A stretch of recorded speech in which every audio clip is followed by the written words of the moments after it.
Hi, everyone, and thank you for joining another Talent Table discussion. And thanks very much for joining us online. Before we begin, I would like to acknowledge the traditional custodians of the land on where you're joining us from today. I'm in Naarm, and which is Melbourne, and I pay my respects to elders past and present and commit to tread softly on their land. So, folks, I'm really excited today. I met Lisa a couple of months ago at an event we did in Sydney for learning leaders, and she started a presentation, but I mucked up the timing on everything and she had to cut it short. And to thank her, and because I was so fascinated on what she was presenting, I said, hey, let's get this online and see if we can't add a bit more value to our wider community. And it would be fair to say, in all of the events that I've been running of late, there is not a major uptake on using the technology in HR that is now available to us. And when we ask how many of you are using AI, predominantly you are using ChatGPT, and you're using it to help you start to write things or to generate ideas. And we thought there's so many more tools out there you could be using. And it's a passion of Lisa's for sure, the whole technology bit. I need her to spend a lot more time with me. So let me introduce Lisa. So Lisa is a scale-up mentor and a board advisor, and she guides CEOs and executives and directors in their transformation journey. She has got an amazing amount of qualifications and has a fantastic community group called the Turbochargers for people that are in, I always think we need to come up with another name for change, but in transformation and that sort of work. So Lisa, welcome and thanks for joining us. And I'll just bring your presentation up onto the stage. Thank you, Andrea, for the lovely introduction. And hello, everyone. I'm really excited to be here to talk about the AI revolution and HR's defining moment for strategic influence. And let me explain to you a little bit about why I'm so excited. So as Andrea mentioned, I work with leaders to plan and execute strategies where stakes are really high. So this might be projects that are in tough environments, strategic projects that are complex, or where there's a lot of resistance or likely resistance to change. And I just think HR has such a huge opportunity to create value. So if I take my mind back to an example project where HR just had a massive challenge, and we were running some workshops with some blue collar workers in an environment where the HR client really wanted to do something about culture. So there was a fear-based culture. And we started talking to people. We created a comfortable environment, a safe space for them to talk. And one of the blue-collar factory workers shared this with us. He said that he was terrified of making errors in the workplace. And he said recently his supervisor had said to him, in front of everybody on the factory floor, when he loaded up the wrong things on his forklift truck, the supervisor shouted across the factory floor and said, "Can't you read, you effing idiot?" And he said that in front of everybody. And it was just, I mean, that has stayed with me till today, that environment where people are scared to come to work. Fast forward that through our project, a number of different interventions that we made working with the HR team, learning, talent, coaching, you name it, policy changes, all sorts of things. And I went to one of the distribution centers to talk to some of the blue collar workers afterwards, so we could start seeing the productivity increasing. I wanted to understand what was going on. And I went up to this one guy who, let me tell you, if I would have gone, Andrea, imagine meeting somebody in a dark alley. He was a big burly islander, like really tall physique, really tough looking guy with tattoos all the way down his body, and ready to run in the opposite direction if you're in a dark alleyway. Anyway, we were on the distribution floor, and he smiles at me. And his whole face, it just breaks into this beautiful, warm smile. And I couldn't believe what he'd said. He said, Lisa, I used to be scared to come to work. I was scared that if I made an error, I would have been stood down or laughed at. He says, now I feel like I can, that my team members have got my back. That's what he said to me. I feel really good, and I feel listened to. So that is the kind of transformation that folks in HR, the folks on this call, that is the kind of transformation that you make in HR, that you can do every day, no matter what role you're in. And with AI now, it's been described as the new electricity. So literally that point where Thomas Edison was inventing light bulbs and power stations, that's changed and completely transformed our way of life. Right? This is where we are with AI right now, and it has this massive potential to add value to what we do and in every aspect of HR. Now, that project, that culture project that I described was before AI, but what I'm going to show you is what we could now do having AI in a project like that and in other work that you guys are doing. So I'm going to share 3 areas with you. The way we work is changing, the way we do business is changing, and the future workforce is changing. So we'll talk about those 3 areas. And what I'm going to invite you to do as we go through this is to share your ideas. What I'm hoping to do is to trigger your curiosity, right? And stimulate that innovation and ideas. And I want you to share those ideas as you think of them in the chat. If you have any questions, we'll allow plenty of time at the end for a discussion and for questions. And we will at the last sort of 20 minutes or so, we'll be talking about how HR can shape its future with AI. So let's go and let's see and explore some of these ideas. So first of all, the way we work is changing around generative AI, personal productivity tools. So generative AI is the generation of any kind of information with AI, and those tools can be used for our personal productivity, whether in HR or all sorts of people in the business and outside business as well. So the 4 different types of modes, it's multimodal now, AI, generative AI, and there are 4 different modes that you can explore, and I encourage you to explore. One of them is text. Can you see as I'm moving my cursor on the screen, Andrea? Excellent. You can? What I'm pointing at? Can you see? No, actually, no. I Okay. can't. All right. So I won't be furiously moving the pointer around. So what you will have, you have 4 types. You've got anything that can generate text. So some of you are using ChatGPT. I invite you to put into the comments any of these generative AI tools that you're using. So whether you're using ChatGPT or anything to generate text or numbers and do analysis. You can generate images. So bottom left there, the picture of bees. I always talk about bees and bees pulling all together in this amazing system where one bee can't do much, but together they just punch well above their weight. And so often I use bees to describe this perfect, outstanding unicorn organization.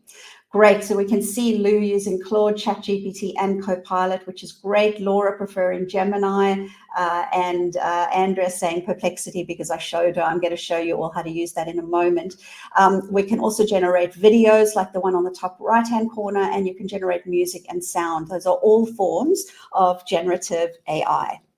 Okay, so 75% of workers are now using AI tools, which is just amazing considering they were only released in November of 2022. So an outstanding growth there.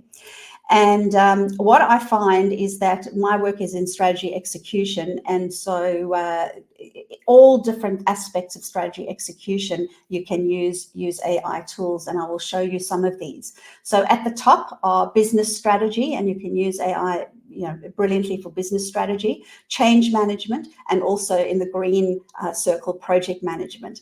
So my work is at the intersection of those, and it very much leverages culture, and I encourage you to think about the culture that you're working in. That's what gives us that flywheel effect to delivering ROI and innovation on our projects. And Gen AI is used as, I use it as a tool for each one of those three things. So if we start with the circle at the top, business strategy, your AI, your generative AI can improve your business strategy. So you can develop, refine, and test those strategies, research strategic work, lift your strategic conversations, and really position HR as a strategic thought partner. So what I'm going to show you is, I'm going to share my screen and take you to Perplexity. Okay. Now, Perplexity is a search tool. So for those of you who haven't seen me talk about this or demonstrate it, let's imagine that we could use, so it's much better than Google in some ways, because what it does is it will not just give you information that is the top of the sponsored content, or those folks who are the top of the search because they've maximized their search engine optimization, their keyword search.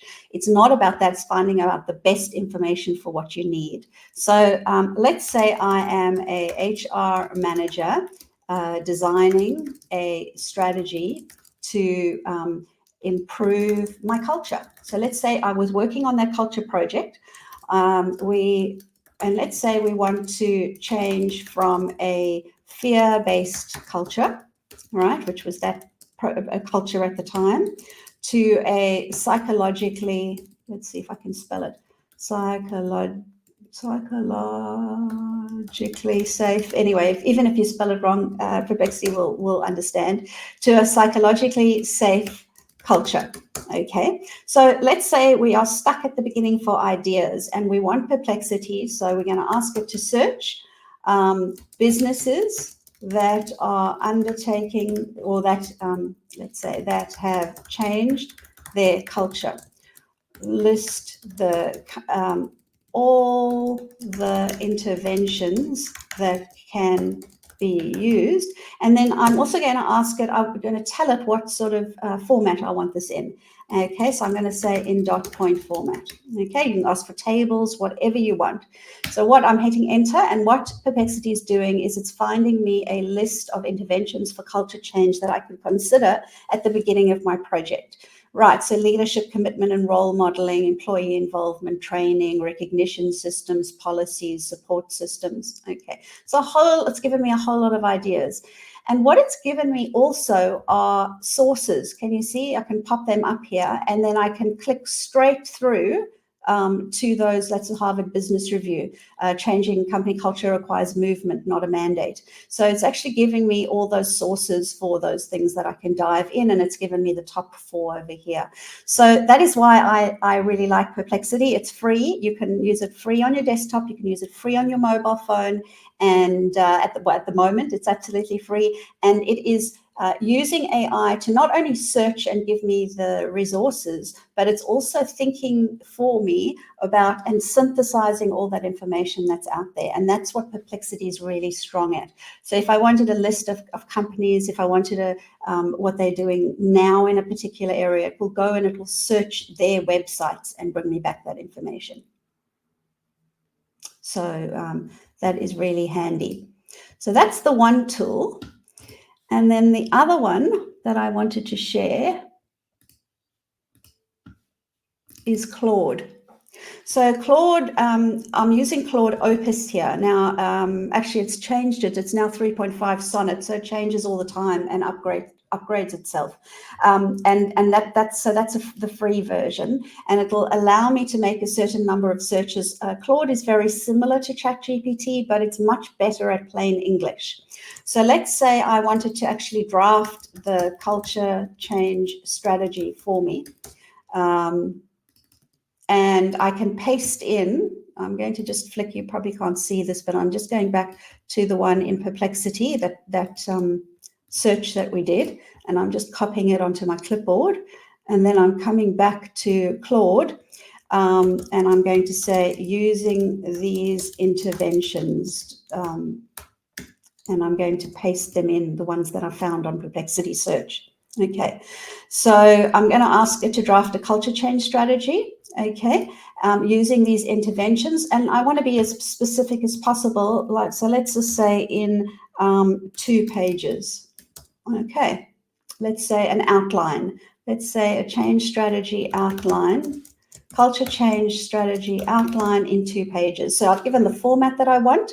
I've explained what I wanted to do. I need to explain who I am again, which I did in Perplexity.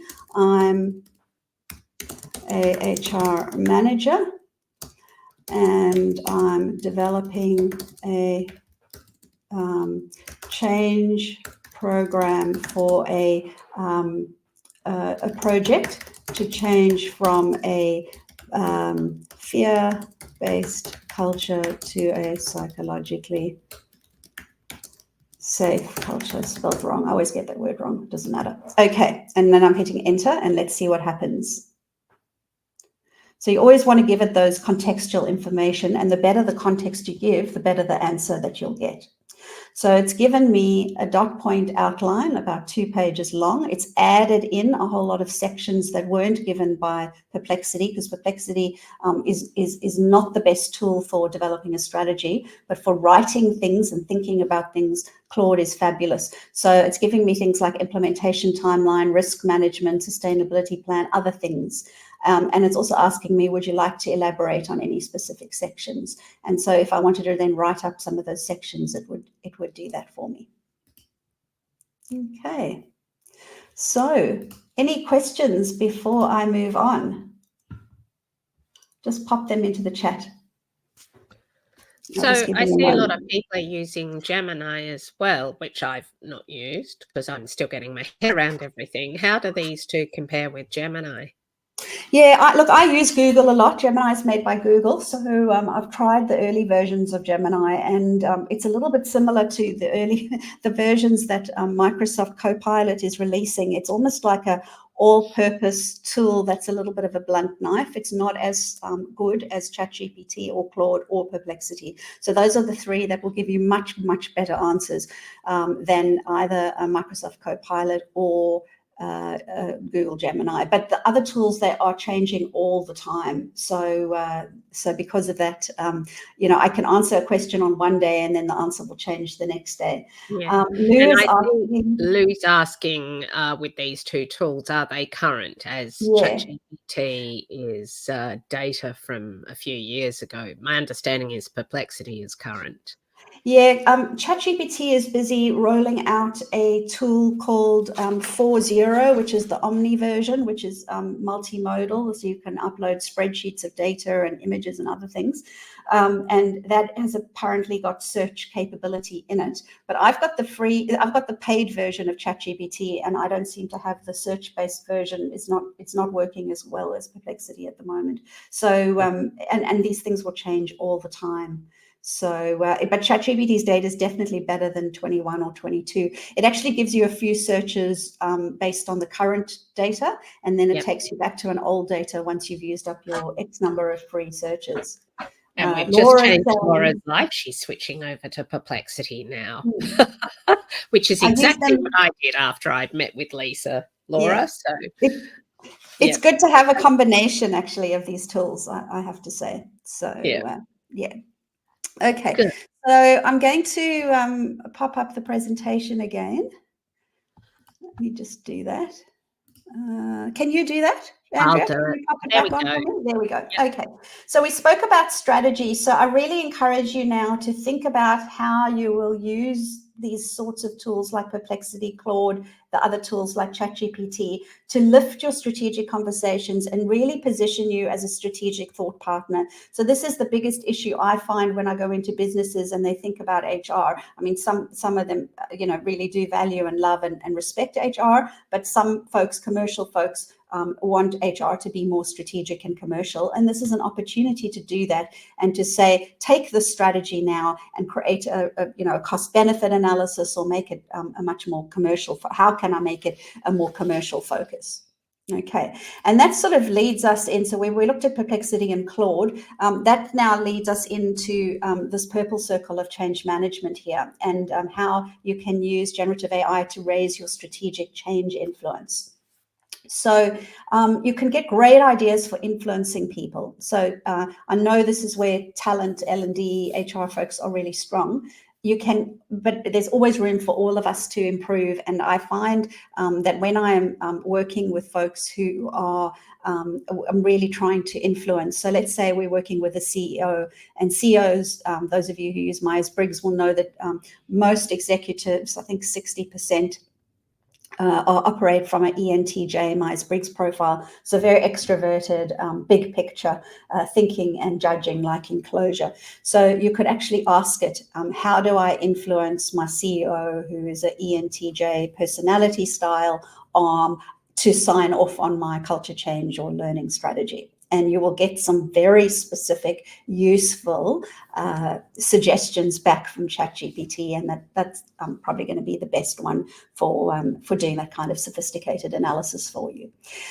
You can get ChatGPT to draft presentations, prepare meeting questions so that you really are prepped for a meeting, workshop training outlines, coaching and training by a bot. I'll show you how a bot works in a moment. Analyzing the tone of things, so the sentiment. So some of these tools can analyze your face and see what sort of mood you're in, and analyze the what you're telling it and the information, both by the tone and the types of words you're using.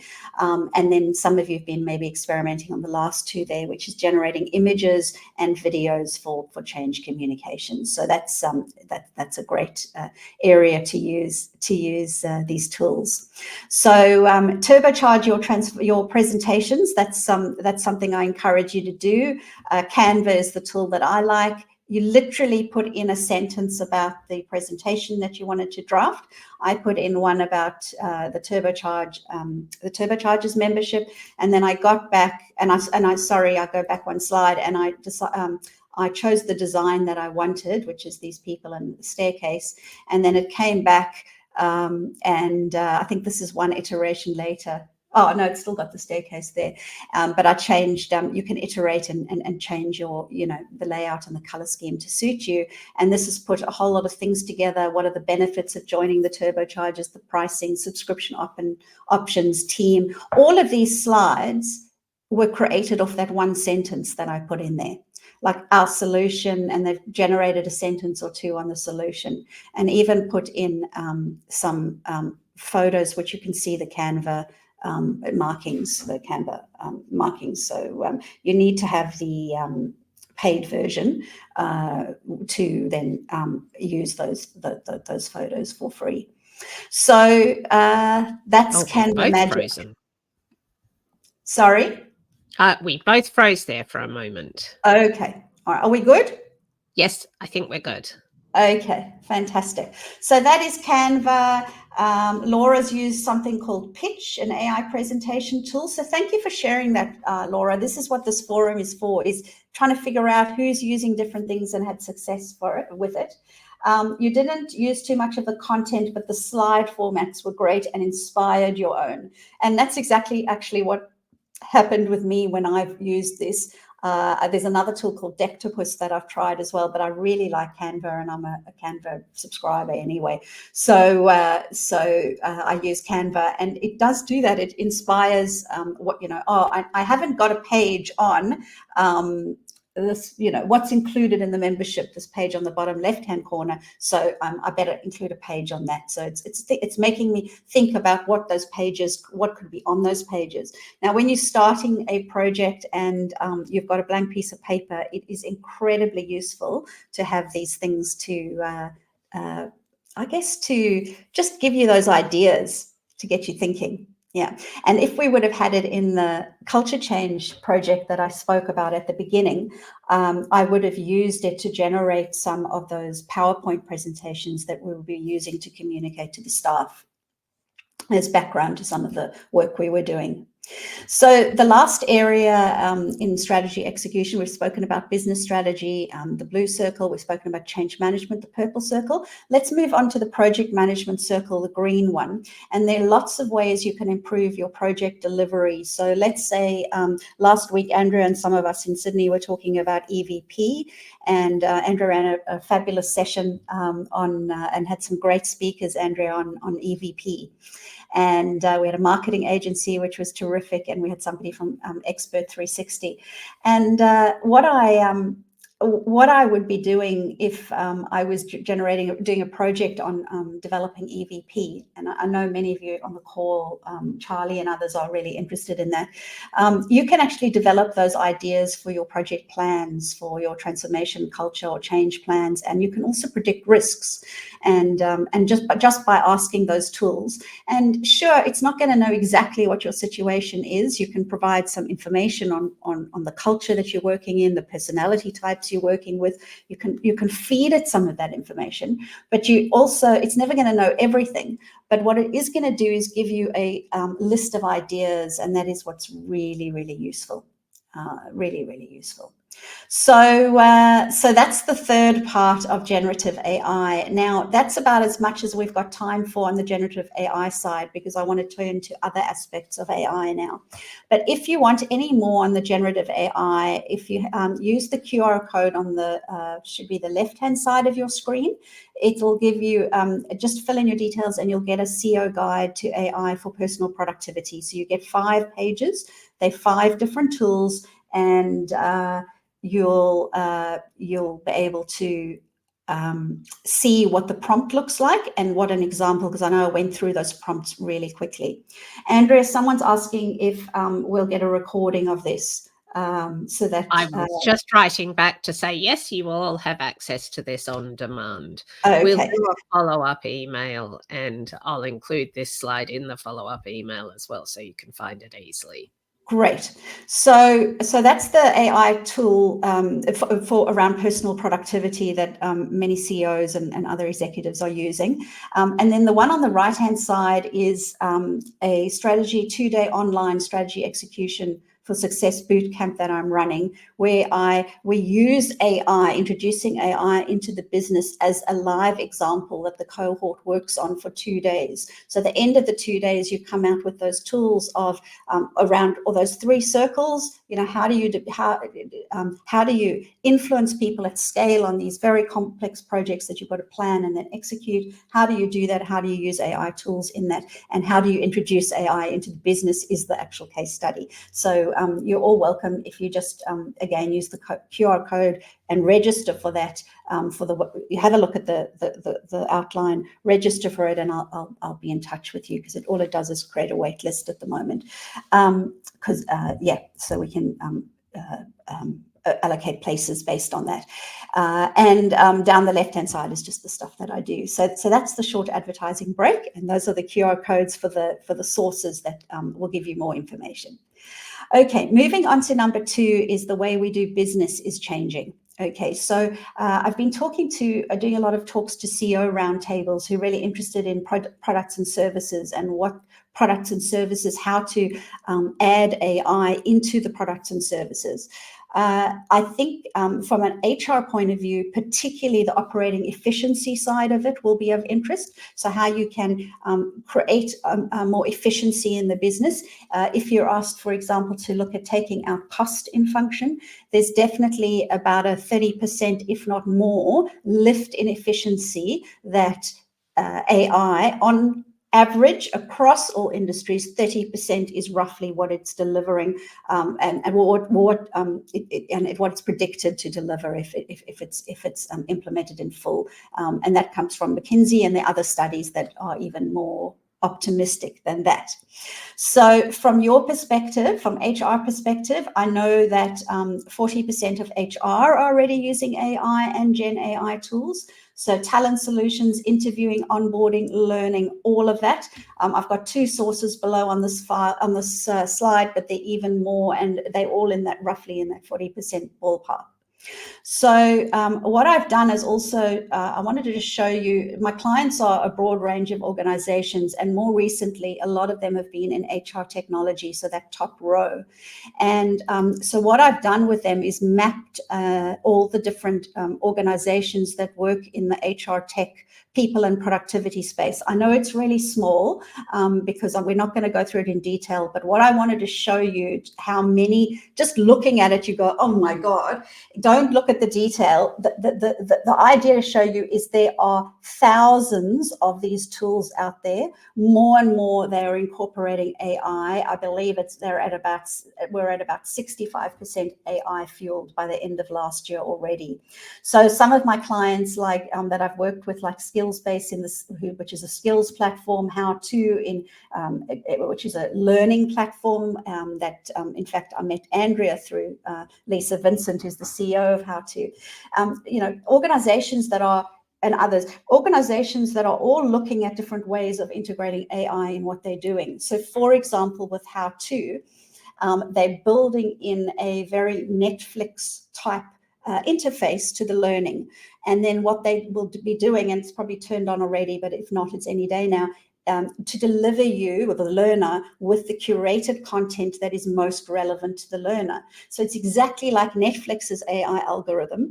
And Netflix knows which movies you like because you put the thumbs up or the like on the movie, the movies that and the shows that you like, and then it finds you more like that. And that's what platforms, HR edtech platforms like How To are doing. So it's very exciting, and you want to be looking at that as part of your tech stack that you have in HR. And I wanted to show you that because I don't want you to feel overwhelmed like I've got to be a techie to understand this, because you don't. Like everything I showed you just earlier, you don't need to be a techie to use, and that's the benefit of AI. It makes things, it takes, before you had to have very structured data that only the tech folks could really know how to play with. Now, as any lay person from a tech point of view, we don't have to be techie, but we can be an HR professional and we can still mine these systems.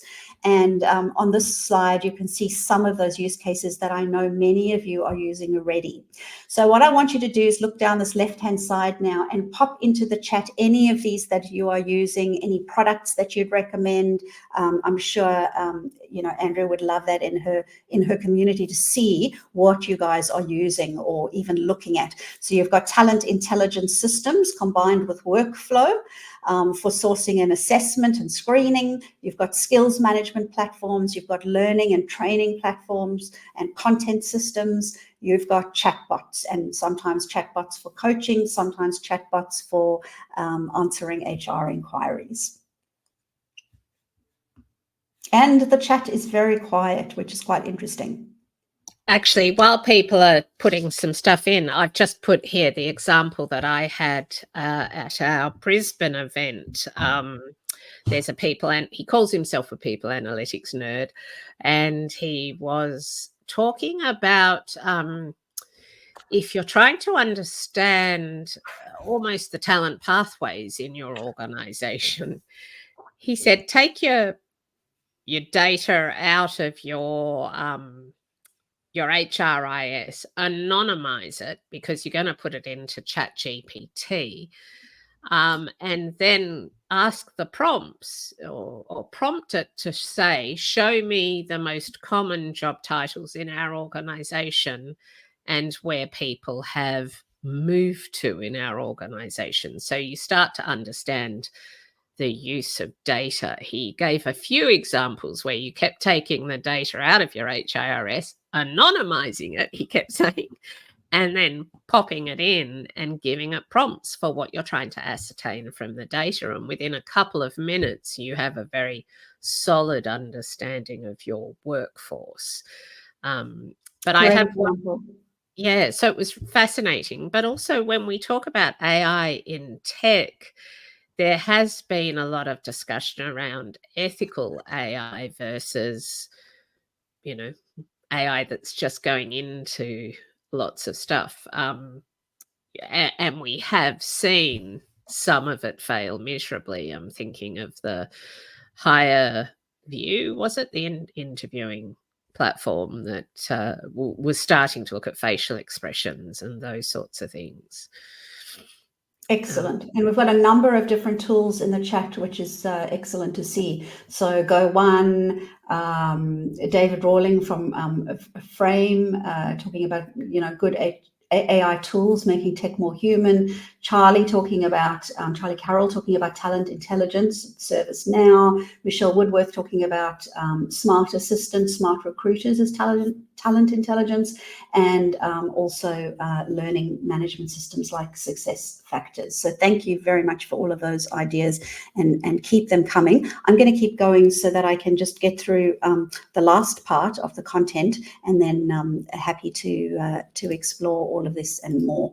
So just as we wrap up that last section, all these different AI tech in the workplace and internal efficiency. Just remember that as HR people, you have a unique position in the organization to set the agenda. You are the guys that set the conferences most of the time. You are the guys that set the learning agenda, and you are the guys that set the the types of key skills that are brought into the organization. Yes, I know you're listening to the business and you're guided by the business, but you also are extremely influential on those topics. So remember, whether it is hiring you're doing, learning and development, general HR, business partnering, all of the change management and OD areas, you have a huge opportunity to put these things on the table for your teams and for the business. So the last one being the future workforce itself changing. So there's a whole lot of things happening. There's a generational divide. It's fascinating when you look at the data. ChatGPT, if you're 35 and under, you are 65% of the ChatGPT user base. So it's massively skewed to younger people. So again, we've got an opportunity to lift the older generations in our businesses so that they can be more productive and stay on longer, especially with talent scarcity. Skills, you would know this as well as I do, that the half-life of skills is just declining. World Economic Forum, this number keeps going in my head. 43% of our skills will be obsolete within 5 years. It is just it's just amazing. And I'll move on really quickly to the last two, which are roles and robots. And just looking at the chat, we'll pick that up again in a moment, but we're getting a whole lot of other great thoughts, and I'll come back to that in a moment. Let me just wrap up with a few things here, roles and robots. So roles are changing. Some roles are declining, like these ones in red, based on gig roles. We can see, for example, writing. The request for writing in Upwork jobs has declined by, it looks like almost 40%, 35%, massive, because these bots are writing for us, and then a whole bunch of roles that are increasing, and one of those actually is video editing and production. This was from earlier this year or late last year. I haven't got the date on it, sorry. And it'd be interesting. I actually think video editing and production is going to fall hugely now, because there's some amazing new tools in the space, which is just incredible for communication, and especially for shy executives who don't want to be on camera. This bot I showed some of you, his name is Reid Hoffman. I'm not going to stop and show this now because I think we'll run out of time, but Reid talks to basically an AI version of himself, and it is not, I mean, you can kind of see which one's the bot, but it's not totally obvious, is it, Andrea? It's not totally obvious, although he is slightly better looking as the bot. But who wouldn't do that? I've definitely got on the touch-up piece on my camera right now as well.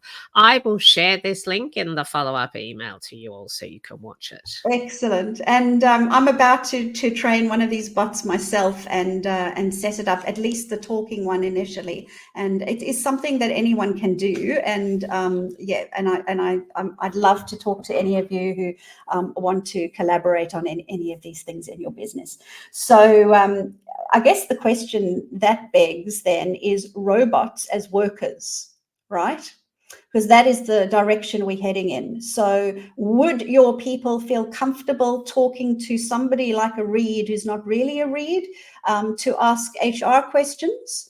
And then also, what about very personalized questions? So I'll jump to this one. It's not going to. So Optimus Gen 2 is a robot made by Tesla, and it can move eggs from one carton to another with that really fine motor skills, dexterous skills. So the question is, what do you do when you take these kinds of robots like Optimus and combine them with all the other technology we've spoken about?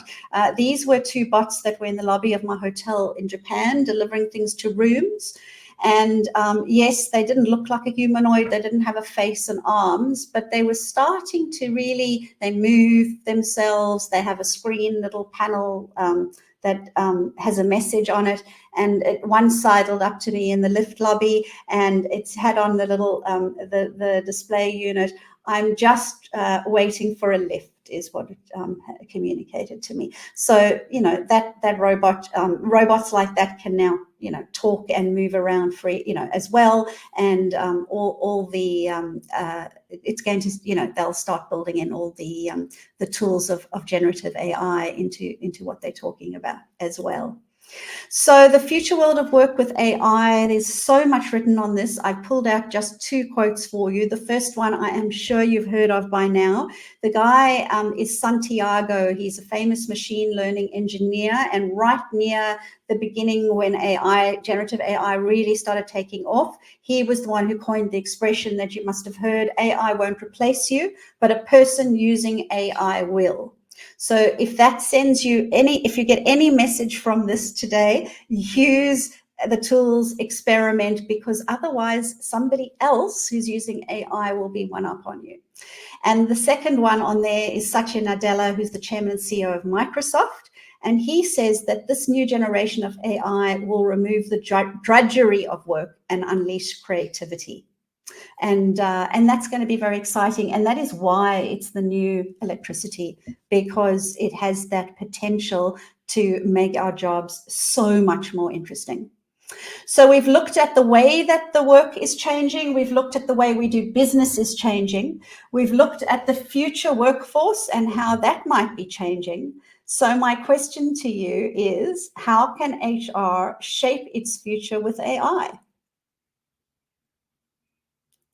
So I will just put my final slide up. Andrea, would you like to field some of the questions, or shall I dive into it? What I was going to say is I've put the StreamYard link up there where I can invite you up onto the stage, but I'm not sure if you have to register. I haven't done that before, so feel free to play with the tech. Lou Zoanetti is asking, what tool do you use for video? Lou, it depends what you want to use it for. I can think of at least 3 or 4 fantastic video tools that I use. So it very much depends what you want to use it for. There are tools to train the bot. Okay. So that is probably not so much a video generation tool, but when you're training the bots, I've registered for the paid version of ChatGPT, and I will be building a bot in ChatGPT, which is just the answer backwards and forwards, not using the video. If you have a look at Reid Hoffman's site, he will explain to you the main 3 or 4 products that he's used to build a chatbot like that. Video is one of the last ones. So what he's first using is he's using a bot to learn and for him to upload or ingest all his websites, his books, all the sources of his content, to be able to know that his stuff. So that's the first thing. The second thing that he's done is he's learned taught it to, it's learned to his voice, right? So he's trained his voice, and then the last part of that is the video that pulls that all together. And I can't remember what he recommends, but I'd look at him for the source for that. So Lisa, we're seeing a lot of talk, particularly in the talent acquisition space, and probably in the HR space as well, about using AI to automate the processes. And obviously we've got Paradox, which is a chatbot, and lots of things happening. Going back to the ethical AI piece, how do we ensure that the products that we're buying or what we're using is the right thing to be using? From an ethical That point of it's view, okay, it's not going to. it's a great question. There's a fantastic framework in the AICD. Just broke up on me, Lisa. Sorry? Right, you just broke up on me. So I was asking you, how do we ensure that what we're doing is the right thing? Because there's a lot of pirates out there. Yes, they are. That is a very complex question, and there are a huge number of risks. Is it the right thing? Is it going to be a deep fake? Is it going to be have we got cybersecurity around it? What is our data privacy looking like? What are all? There's just so many types of risks. And then, is the product, has it been ethically developed, and is it going to handle our data with respect? So what I'd recommend on that topic is to develop a governance framework, and AICD, the Australian Institute of Company Directors, has a fantastic resource on that. And it really, you can just look at, like, have you got roles in the business for assigned to AI? Have you got the right committees, both at a board level and also at an executive level for AI? What are the capabilities in the organization like, and what is your framework for developing those?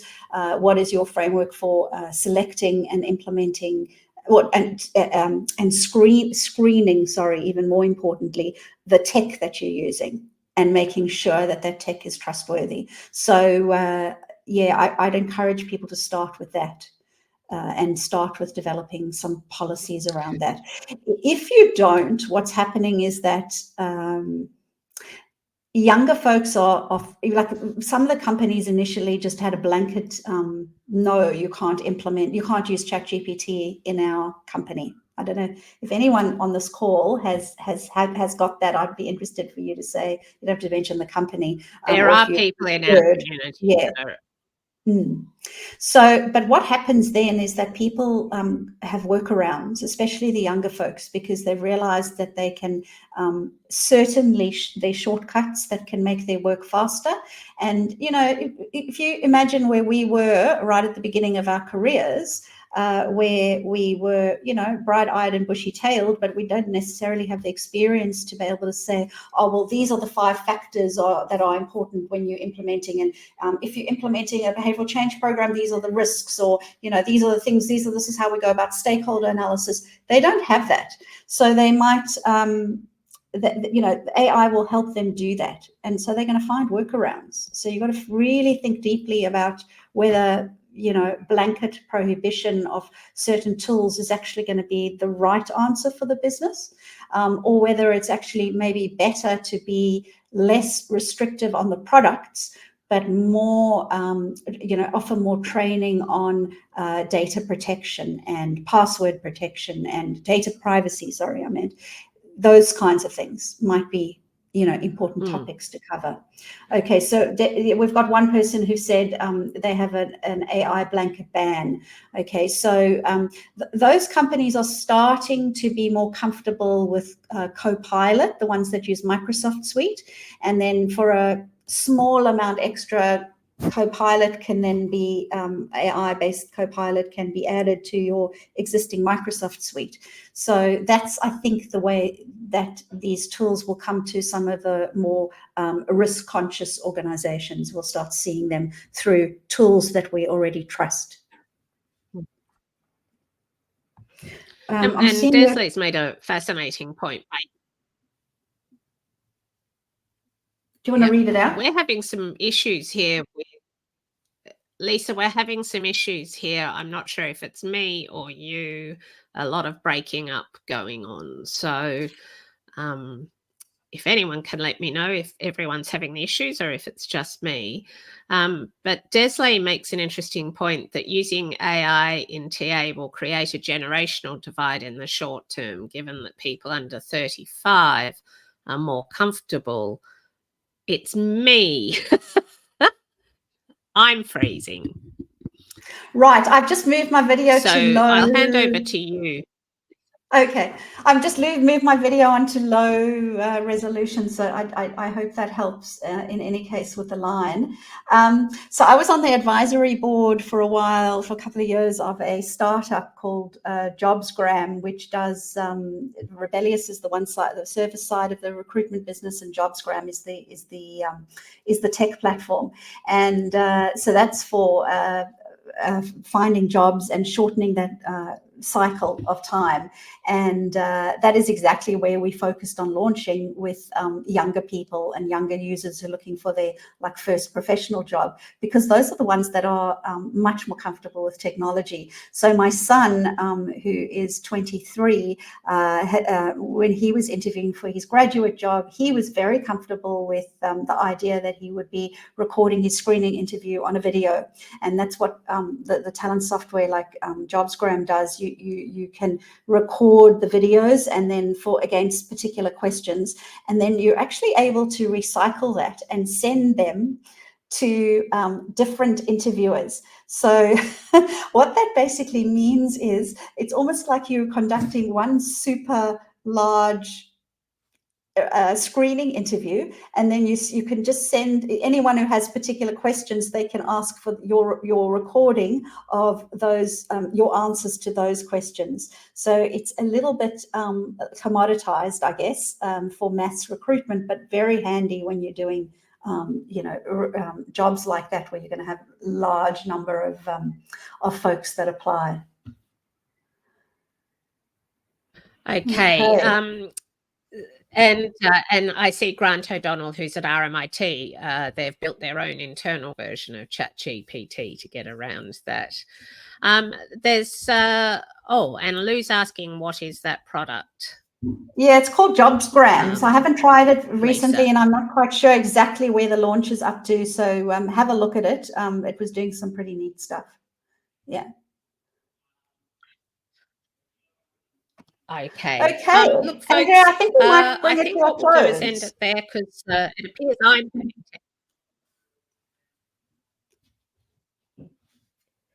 it's me having technical issues, folks. So I'm going to finish off there. We're just coming up to 1 o'clock. I will send a follow-out email to you all with all the information that we've discussed today. I would love to thank Lisa very much for her time, and I hope you got something out of it.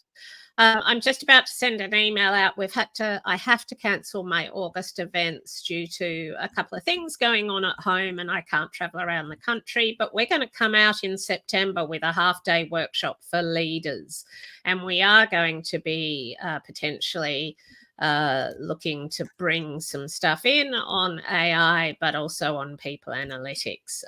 But we're going to talk about how you get the best person on your team, because it's final season. So we're going to be talking in sporting context. So I hope to see you live in real life in September.